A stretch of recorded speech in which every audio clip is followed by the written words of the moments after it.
I get a second? Second. All in favor? All opposed?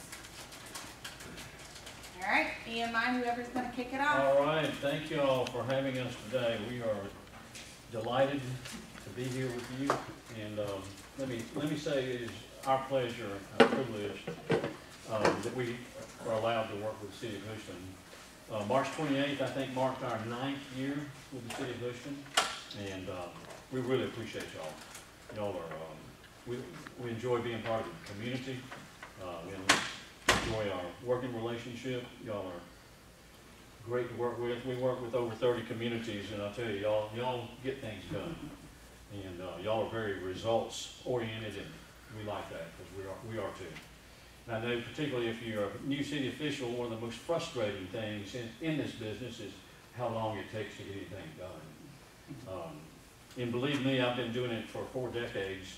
It does take longer to get anything done now than in the earlier days. The bureaucracy's gone, of course. More rules, more regulations. I guess if you're exposed to it over time, you don't realize until you really look at a project that was done maybe 20 years ago. It got done in 3 years, and now projects, take 4 to 5 years from when you first conceive them till you get them built. I guess one exception to that is our water tank project has gone very, very quickly. That's been very, very pleasing to watch that. We are talking about water supply, wastewater treatment, and stormwater management. These days we have to look at all 3 of those as individual utilities, as part of your enterprise fund. EPD looks at communities on a watershed-wise basis. Houston, of course, is in the Mulberry Basin. But in an NS4 community, you're responsible for water, wastewater, and stormwater. And you kind of look at the basin holistically. You're kind of in charge of your portion of the basin. The NS4, or the stormwater system that you've been involved with for the last 7 years, you've had to do a lot of mapping, you've done a lot of testing, a lot of public relations, and that sort of thing. But it's definitely a public utility, and I think y'all are charging some small fees now beginning this first year for your stormwater. Yes. Because it is an expensive thing to maintain. It's an expensive thing to follow all the regulations that we have to deal with. And we've seen this chart before.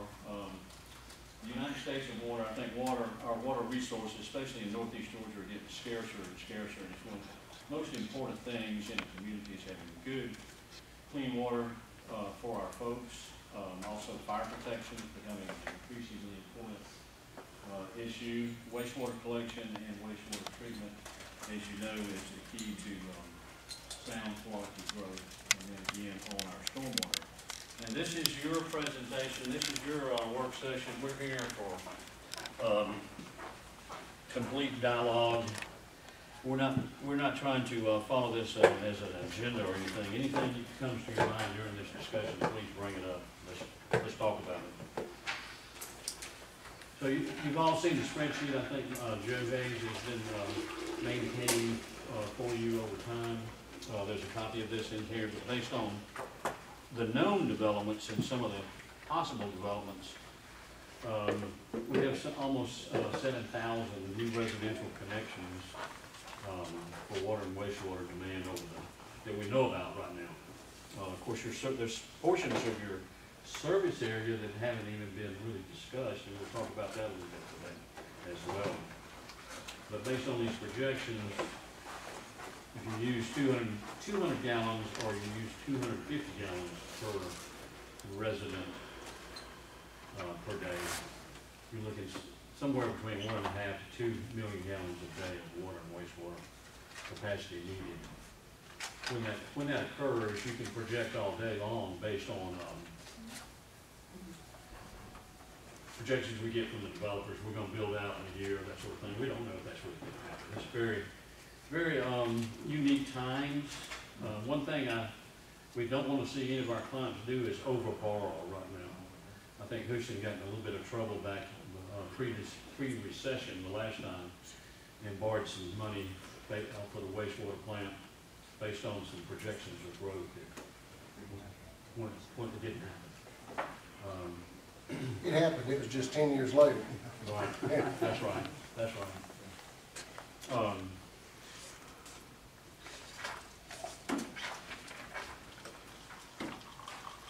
So on our water supply side,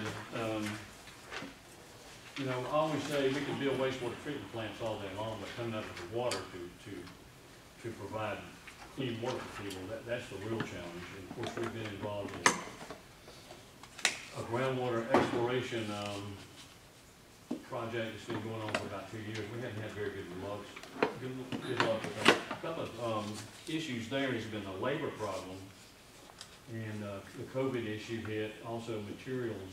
We still haven't got the perforated casing that we've been looking for 8 months on one of the wells on the Perkle property.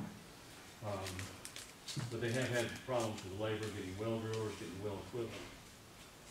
We had one 30-gallon-a-minute well on the Perkle property and one potential for about 100, but we've got to get the casing in there to see if that's really going to work. They've already. One thing we do have, we have, we're pretty limited in our exploration area. Houston's fairly small geographically, and I think some of the other communities in Jackson County have had similar problems. If you find a property that the geologists think has a lot of possibilities, somebody wants to develop that land, they don't want a well site on it, so we've had trouble with that as well.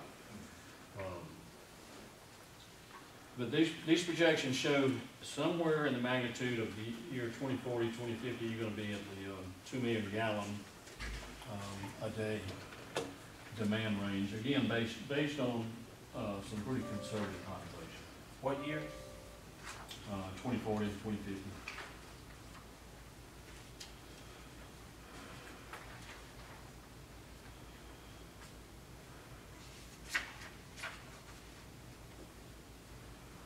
There's always been a concern of mine when a developer comes to us and whether it's annexed or whether to build inside the city limits, do we have enough water supply to supply that development and sewer?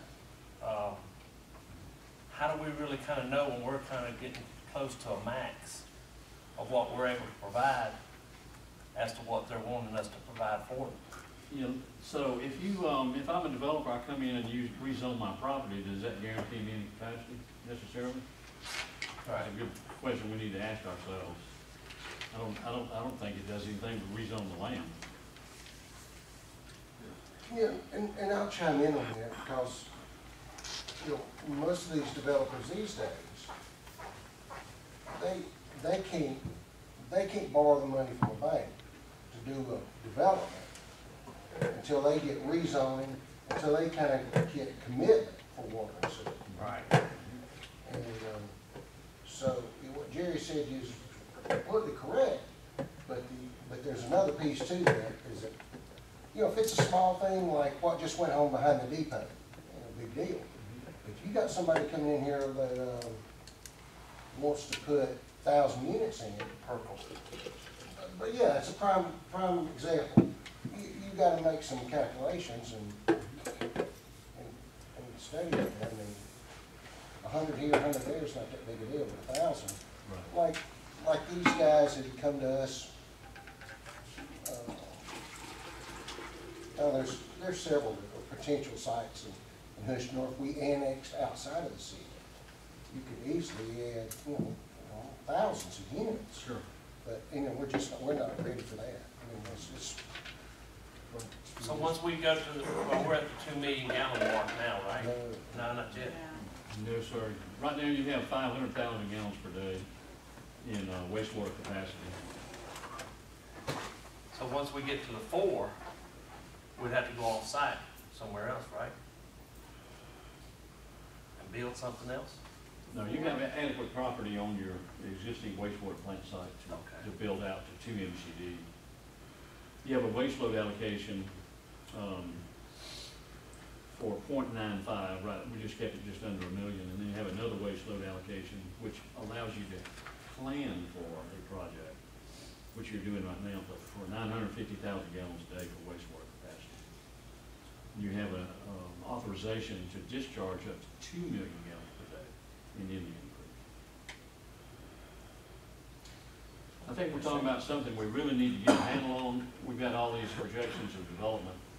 I think we need to see what we have committed to. And I don't want y'all to get in a jam down the road and have a moratorium, if you will. We don't want to do that. We want to kind of calibrate our commitments as far as zoning and that sort of thing is concerned, and what our true capacity is and how that's all going to play out. I think the biggest one you're committed to is the culture development, for sure. And Joe and I have been, I mean, we started these numbers last summer, and I'm looking at these. Joe and I even talked about these on Monday of this week. And I asked Brett the other day, you know, what are we flowing per day? I got from Karen how many gallons per day, or how many houses we have, to get a number of really our consumption per day. And, you know, we're going to work with Jerry, we're going to fine tune these numbers on projected developments and really see how much are we using, how many more units can we put on, when will this next phase be finished? And I think that's a big question. That's a big important. That we that's all, our next big step to get all that calibrated. if it was finished today, it would make life a lot easier for us. That's right. And as soon as we get done with it, we're really going to need to go into the next phase, because we're going to need it too to complete that culture development for sure, and the other pieces that's going on in Hoschton. As long as the economy is strong. As long as the economy is strong. That's right. But you told me, Brett's told me, we're flowing about 175, 80,000 gallons a day right now. Is what Brett told me this week. Well, in over, I think Karen gave me the number, it was 1,586 homes are on the system. Well, I divided that out, that's 110 gallons per dwelling per day. And a lot of that helps out because of the new low flow devices and stuff like that. You know, they want to plan for 200 just to have that buffer in there. But if you go and look at like Crestwinds, that retirement community of 1,300 homes, they're going to use the least amount. You know, I think that's pretty well proven. I mean, they don't wash clothes every day. They don't have 4 or 5 kids running around the house. You know, the dishwasher doesn't necessarily run every day. And they don't have, you know, 10 or 20 showers going on in the house per day with a big family. Like y'all probably do, you know? I'm sure, you know, I bet your water bill's quadruple of what somebody's in. Sure. And swimming pool. And swimming pool, Yeah. that's right. Right. So, and then 2, we've got the townhomes at Cambridge Town Center Parkway. Well, that was 300 units, plus the other townhomes that have been approved. They're just 2-bedroom. So they won't have the population of people in them that a 3-bedroom, 2-bath house would. So their consumption should be a little bit less. And of course, any industrial stuff, I guess that really depends on what it's going to be. Right. You know, is it going to be just a warehouse building with some bathrooms in it for the employees, or is it going to be some manufacturing in it, you know, where they might need a lot of water? And so you kind of just need to know all that up front. Sure. But Joe and I and Gary, we're going to fine tune these numbers very soon. Yeah, I think we need to. Do a lot of data analysis and. There's been a lot of people, even in the last 10 days, 2 weeks that I've talked to, that want to come and do stuff, and we've got to get projections fairly accurate. But there's some of them that, you know, want to do big projects, and I'm telling them, you know, this may be 18 years away. Yeah, if you look at Brazelton and all of Brazelton's service area in 4 counties, their wastewater demand is just over 1 million gallons a day right now. I think they've got several thousand sewer customers. You know, they got a lot of customers. Yeah, and y'all put that in perspective. That helps kind of make us feel, and that's why we need to do some real data analysis on what the customers are really using, and we get a better handle on where we are. We know we're good. We're under 200,000 a day. We know it's also going to take quite a few years to get to 950, but we need to get that analyzed and figured out where we all have a good level of comfort, and I think we will. The other comparison is City of Jefferson. They have two wastewater plants, one at I-85, one in Central City. Central City runs somewhere 500,000 gallons a day, and I-85 runs about 300, so they run around 800,000. All the City of Jefferson. That's a lot of people. That's a lot of folks, a lot of industry, a lot of commercial. So I think we're all right, but I don't have enough, we need data. We need to get down, like you were talking about, Mayor, and see what we have regular customers, our retirement customers, and the commercial customers, get all that kind of laid out and get a good handle on, okay, what's our real per customer per day usage, what we've committed to and what we're gonna have going forward. I think it'll give us a level of comfort, but also if you got the raw data and you've analyzed it, and you have it, you can put it before the council and say, look, this is really where we are and where we're going, and we can all feel good about And that. I think we got enough trends going now. I do. What's going in there, we can get pretty I accurate. do, I think so, yeah, I do. it's available. So what's our next step at the plant, at the sewer plant? Put another clarifier?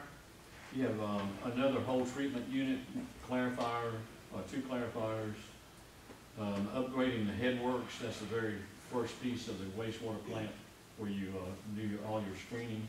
And what the plan is right now, James, is to, we know eventually Houston's gonna need 2 MGD. We're gonna go ahead and make the structure large enough to go to 2 MGD at the headworks. Save that money now. Yeah. Cost you 3 or 4 times to expand that What later. about that phase separator we took offline? We're gonna auction that off. So James, we should put it historically. It looked good in the front, yeah, I'll take Hey, it. Smithsonian. Front of the funeral home. Is there companies that come get that and just, We get Take some a metal cost landfill. out of it, Yeah. maybe for the, Scrap metal. for getting rid of it. and then taking up valuable room? That's about what it's used for. Yeah. They'll charge us to take Yeah. it, it's not a win for them just And to take it. all of y'all may not know, I want you to follow this, because this next phase of the building down there, we're basically gonna double the size of the current plant, from 500,000 to 0.95. But that whole plant will be doubled again to take it from that 1 million to 2 million. And we're gonna go ahead, all of this wastewater's gotta be piped all the way down to Sells Mill Park on Jackson Trail Road. It's gonna be dumped out down there. And that was the requirement, for all the way to that was even the million mark. But we've gotta take it all the way down there, but we're gonna go ahead and size the pipe Right, and everything for the full 2 million. absolutely. That'll be coming on board several years down the road. That's right. Is that because Winder was taken out at the Mulberry at the bridge? No, sir, we had we gave EPD several options to give us a wastewater allocation. We felt that they would not give it at the, small creek we were in, Yeah. Sells Creek, we felt like it did not have enough flow to up it any.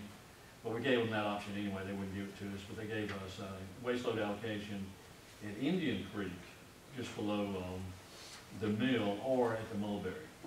And we didn't go to the Mulberry because it's gonna take a lot more money to get over that.